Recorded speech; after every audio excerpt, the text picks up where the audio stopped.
اور امام غزالی کیا فرماتے ہیں اپنی کتاب مکاشفۃ القلوب میں، آپ ایک واقعہ نقل کرتے ہیں. آپ فرماتے ہیں کہ اللہ تعالیٰ کا ایک فقیر تھا، ہے نیک بزرگ تھے وہ، تو ان کے دل میں یہ خیال آیا کہ میں اللہ سے ہی رزق لوں گا، کیونکہ جب اللہ نے رزق لکھ دیا تو میں نے اللہ سے ہی لینا، میں نے کسی سے نہیں لینا. اب وہ بڑی حیرانی والی بات ہوئی. اب اللہ کے بندے ہیں، اور اللہ کے جو بندے وہ کیسی کیسی باتیں بھی اپنی اللہ سے کر لیتے ہیں. ذرا سنیے گا، اعتماد اور یقین کی بات دیکھیے گا. ہیلے کی بات نہیں ہو رہی کہ ہیلا کر تو وہ مالک دینے والا ہے. یہاں بات یہ ہے کہ اسباب استعمال کریں، نظر مسبب پہ رکھیں. تو وہ فرماتے ہیں بزرگ کہ میرے دل میں یہ خیال آیا کہ میں نے نہ تو کوئی کام کرنا ہے، میں نہ ہی کسی سے مانگوں گا، اور میں نے کھانی بھی اپنی مرضی کی چیز ہے.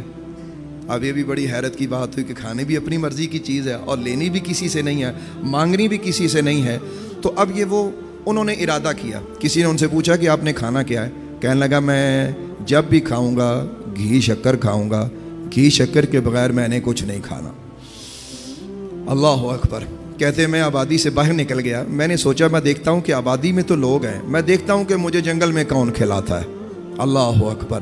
اپنے اللہ کی آزمائش مت کیا کرو، اپنے مالک کی آزمائش مت کیا کرو. وہ کہتے ہیں میں آبادی سے باہر نکلا جنگل میں، تو میں نے سوچا اب میں جنگل میں دیکھوں کہ گھی شکر مجھے یہاں کون دے گا. وہ کہتے ہیں 3 دن میں بھوکا پیاسا چلتا پھرتا رہا اور رزق کی تلاش میں ادھر ادھر دائیں بائیں کہ مجھے گھی شکر کہیں سے ملے اور کس طرح ملتا ہے. میں دیکھنا چاہتا تھا کہ مجھے کس طرح رزق ملتا ہے، اور وہ بھی گھی شکر.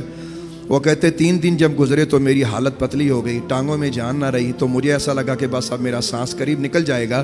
تو میں نے سوچا کہ میں اپنا ارادہ جو ہے اسے چھوڑ دوں اور کچھ نہ کچھ کھا لوں جو جنگل میں پھل ہے. وہ کہتے ہیں کہ جب میں نے یہ ارادہ کیا کہ میں کچھ کھا لوں، پھر میرے دل میں آیا کہ نہیں، استقامت رکھ، یقین رکھ، تیرا اللہ دینے والا ہے، تیرا رب دینے والا ہے. وہ کہتے ہیں اسی استقامت میں یہاں تک کہ ایک رات گزری، میں چلتے چلتے چلتے چلتے بے ہوش ہو کے گر پڑا. کہتے ہیں جب مجھے ہوش آیا میں نے کیا دیکھا کہ دور ایک قافلہ آ رہا ہے اور اونٹوں پہ لوگ کچھ بیٹھے ہوئے ہیں. جیسے ہی میں نے ان کو دیکھا تو میرے دل میں پھر وہی وسوسہ کہ یہ تو پھر مخلوق کی طرف جا رہا ہے، مخلوق کے وسیلے کی طرف جا رہا ہے، تو میں نے ان کا وسیلہ نہیں لینا. کہتا ہے کہ میں ان کی نظر بچا کر ایک جھاڑی کے پیچھے چھپ گیا کہ مجھے دیکھے کوئی نہ. وہ کہتے ہیں کہ جب میں جھاڑی کے پیچھے چھپا تو انہوں نے پتہ نہیں مجھے کیسے دیکھ لیا. اصل میں انہوں نے کیا دیکھا، وہ تو اللہ نے دکھایا نا ان کو. جب اللہ وسیلے بناتا ہے تو ایسے بناتا ہے. وہ کہتے ہیں کہ میں ان سے چھپتا جھاڑی کے نیچے چھپا اور وہ میرے پاس قافلہ آ کے کھڑا ہو گیا اور وہ کہنے لگا دیکھو بندہ بے ہوش ہے، انہوں دیکھو، انہوں کی چاہیے، اس کو دیکھو، اس کو کیا چاہیے، یہ تو بے ہوش ہے. کہتا ہے ایک شخص آیا، اس نے پانی میرے منہ پہ ڈالا. تو کہتا ہے میں بے ہوشی کی ایکٹنگ کر رہا، اندر سے میں جاگ رہا تھا. تو اب جب وہ پانی پلانے کی کوشش کریں تو میرے دل میں یہی تھا کہ میں نے پہلا لقمہ گھی شکر کا کھانا ہے، پانی کا جو گھونٹ ہے وہ میں نے نہیں پینا، میں نے اپنے رب سے لینا ہے تو گھی شکر ہی لینا ہے. اللہ اکبر. کہتے ہیں کہ جب وہ پانی پلانے کا ارادہ مجھے کریں تو میں منہ نہ کھولوں. کہتے ہیں کہ ایک بندہ قریب سے بولا کہ یار اس کو گھی شکر کھلا دو.